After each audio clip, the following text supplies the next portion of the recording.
विशाल धरना प्रदर्शन जंतर मंतर नई दिल्ली पर आज आयोजित हो रहा है। इस धरना के नेतृत्वकर्ता आदरणीय वामन मेश्राम साहब, राष्ट्रीय अध्यक्ष भारत मुक्ति मोर्चा नई दिल्ली आदरणीय चौधरी विकास पटेल साहब, राष्ट्रीय अध्यक्ष राष्ट्रीय पिछड़ा वर्ग मोर्चा नई दिल्ली और इस भारत विशाल धरना प्रदर्शन के समर्थक करने वाले अलग अलग तमाम संगठन और बहुजन मुक्ति पार्टी का भी इस धरने का समर्थन है और सहभाग है। साथियों, आखिरकार ओबीसी की जातीय जनगणना क्यों नहीं कराई जा रही है, इसके पीछे कारण क्या है? इस कारण को जो मनुवादी लोग हैं, जो ब्राह्मणवादी मानसिकता से देश की सत्ता चला रहे हैं और सत्ता में बैठे हुए लोग हैं, उन तमाम लोगों को बात मालूम है जिन बात को हम बहुजन समाज के लोगों को बताना चाहते हैं। वो बात ब्राह्मणों को कब से पता चला, कांग्रेसियों को, भाजपाइयों को, कम्युनिस्टों को और तमाम इनके जो पीछे लटके हुए क्षेत्रीय दल हैं, इन तमाम लोगों को मालूम है कि जातीय जनगणना कराने से क्या फायदा हो सकता है और क्या नुकसान हो सकता है। साथियों, 26 जनवरी 1950 को जब देश में संविधान लागू हुआ, लागू होते ही कहा गया one man one vote one value, मतलब एक व्यक्ति एक वोट से अधिकारी होगा, एक व्यक्ति एक वोट देगा और एक वोट का मूल्य वैल्यू एक ही होगा।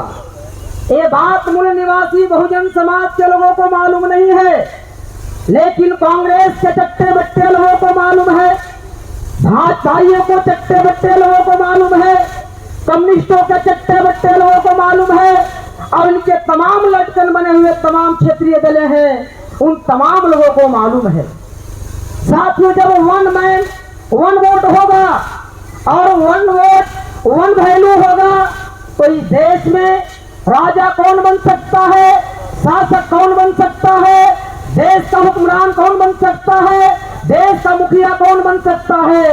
ये अटल बिहारी वाजपेयी को भी मालूम था, मोहन भागवत को भी मालूम है, लाल कृष्ण अडवाणी को भी मालूम है, मुरली मनोहर जोशी को भी मालूम है और जो मोदी जी उनके रखैल बने हुए हैं उनको भी मालूम है। तो साथियों, इसीलिए जातीय जनगणना नहीं कराई जा रही है कि अगर एक व्यक्ति एक ही वोट देगा तो हमारी जनसंख्या अर्थात मनुवादियों की संख्या इस देश में 3.5% है, लेकिन सत्ता और व्यवस्था हमारे हाथ में होनी चाहिए। अगर जातीय जनगणना हो जाएगी तो इस देश में आंकड़ा नजरों के सामने आ जाएगा कि किनकी संख्या कितनी है और उनकी हाथों में शासन सत्ता होनी चाहिए।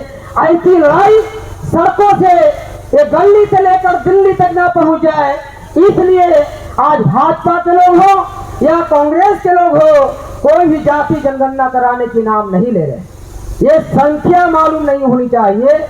इसलिए साथियों, संख्या मालूम होगा तो हम लोग देश के शासक हो सकते हैं, राजा हो सकते हैं, देश के हुक्मरान हो सकते हैं। इसलिए जातीय जनगणना नहीं कराना चाहते। अभी नौटंकी चला, लोकसभा चुनाव हो रहा था। लोकसभा चुनाव में एक कांग्रेस के लोगों ने, राहुल गांधी जी ने और कई लोगों ने, तमाम लोगों ने, कोई पॉकेट से संविधान निकालता था तो कोई बैग से निकालता था, कोई झोला से संविधान निकालता था और ऐसा ऐसा दिखाता था।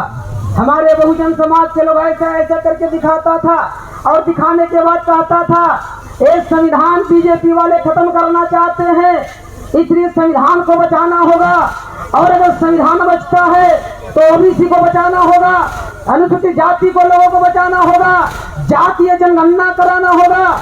एक संविधान बचाने और जातीय जनगणना कराने के नाम पर मूल निवासी बहुजनों से वोट लिया गया और मूल निवासी बहुजन समाज के लोग झोली भर भर के मरती हुई कांग्रेस को जिंदा कर दिया गया और तमाम क्षेत्रीय पार्टी जो मर चुके थे या मरने के कगार पर थे, संविधान बचाने के नाम पर ये तमाम लोग जिंदा हो गए। साथियों, जिंदा तो हो गए, लोकसभा में चले गए, मानसून सत्र खत्म हो गया, 12 अगस्त से शुरू हुई 22 दिनों की मानसून सत्र चला। अगर राहुल गांधी जी ने सही में ओबीसी की जातीय जनगणना कराना चाहते थे तो मानसून सत्र में बजट सत्र चला नहीं, कुछ बोला गया, मानसून सत्र में बोला गया। साथियों, बोलने से जातीय जनगणना नहीं होगा।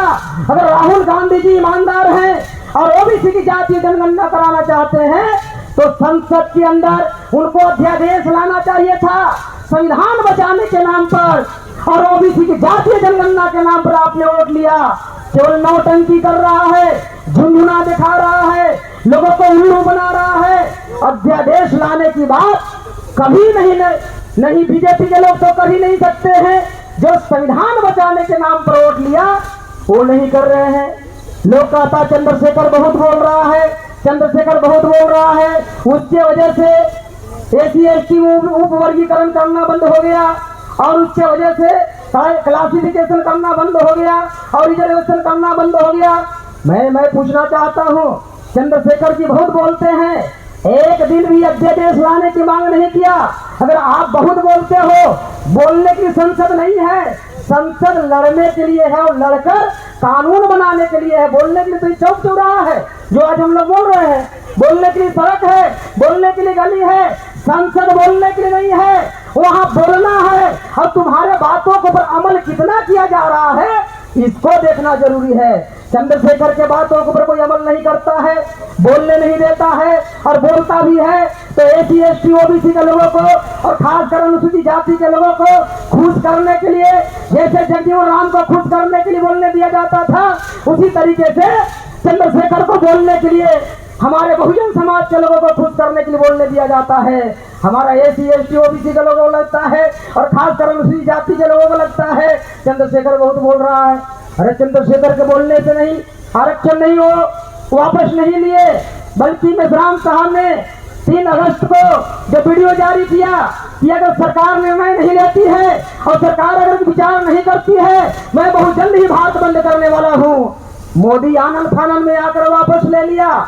चंद्रशेखर की वजह से नहीं, राहुल की वजह से नहीं, तेजस्वी की वजह से नहीं, अखिलेश की वजह से नहीं, ऐरू खैरू नत्थू खैरो की वजह से नहीं, वामन मेश्राम साहब की वजह से वापस लेना पड़ा। इसलिए साथियों, ये जातीय जनगणना हमारे सामने एक बहुत बड़ी चुनौती बना हुआ है।